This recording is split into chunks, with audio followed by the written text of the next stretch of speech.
Sebagai umat Islam, kita meyakini bahwa adanya eksistensi 4 mazhab yang dijadikan sebagai rujukan fikih ahli sunnah wal jamaah. Sebagian besar ulama mengatakan mazhab merupakan metode yang dibentuk melalui proses pemikiran intelektual yang kemudian diimplementasikan dan dijadikan sebagai rujukan yang memiliki batasan.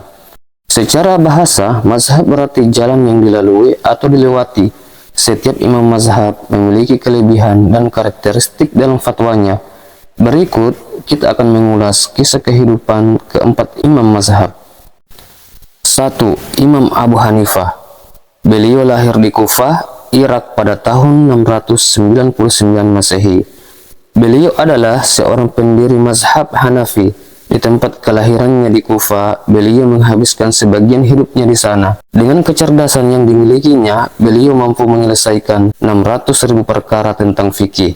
Imam Abu Hanifah sangat tekun dalam mempelajari ilmu. Ia belajar fikih kepada Humad bin Abu Sulaiman. Setelah beliau menimba ilmu kepada gurunya, Imam Abu Hanifah mulai mengajar di majelis ilmu di kotanya. Setelah lama menetap di kota Kufah, beliau lantas mengembara ke kota Mekkah. Di sana, Imam Abu Hanifah bertemu murid Abdullah bin Abbas. Kecerdasan dan kedalaman ilmu Imam Abu Hanifah diakui oleh banyak ilmuwan yang tersohor. Salah satu di antaranya Imam Ibnu Mubarak dan Imam Abu Yusuf.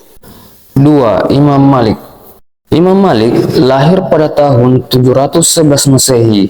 Beliau merupakan pakar ilmu fikih dan hadis. Imam Malik selalu memperhatikan penampilan namun tetap rendah hati. Beliau berguru dan belajar dengan Rubaiyah dan Abdurrahman bin Hurmuz, Az-Zuhri dan Nafi, serta Ibnu Umar. Dalam menyampaikan hadis, beliau sangat berhati-hati. Begitupun dengan fatwa harus disampaikan oleh orang-orang yang benar dan terpercaya. Saat Khalifah Al-Mansur meminta kepada Imam Abu Hanifah untuk membukukan ilmu yang dikuasainya, dan suatu ketika beliau berhasil menyusun kitab yang diberi nama Al-Muwatta, kumpulan ilmu dan hadis. Dan sampai saat ini, banyak yang meriwayatkan hadis merujuk pada kitab Al-Muwatta yang disusun oleh Imam Abu Hanifah. 3. Imam Syafi'i. Imam Syafi'i lahir di Gaza tahun 767 Masehi.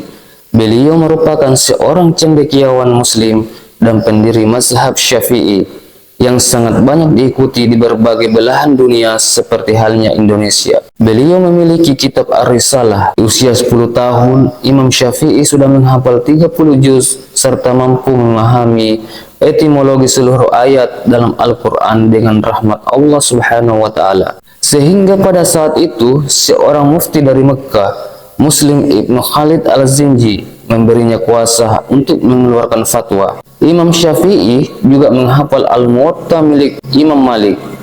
Beliau menghabiskan sisa usianya di Mesir, dan seiring berjalannya waktu, mazhab Imam Syafi'i menjadi populer di kalangan para ulama Islam Sunni. Beliau wafat pada tahun 821 Masehi.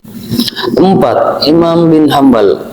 Imam bin Hambal lahir di Baghdad, Irak, tahun 780 Masehi. Beliau seorang ahli hadis dan teologi Islam. Beliau merupakan cendekiawan muslim yang sangat berpengaruh. Beliau memiliki kitab Al-Musnad di mana kedudukannya menempati posisi yang diutamakan. Imam Hambali juga dijuluki sebagai Al-Hafidh atau ulama yang sudah menghafal lebih dari 100.000 hadis. Imam Hambali mengembangkan mazhab Hambali yang prinsipnya hampir sama dengan mazhab Imam Syafi'i. Allahu a'lam bishawab.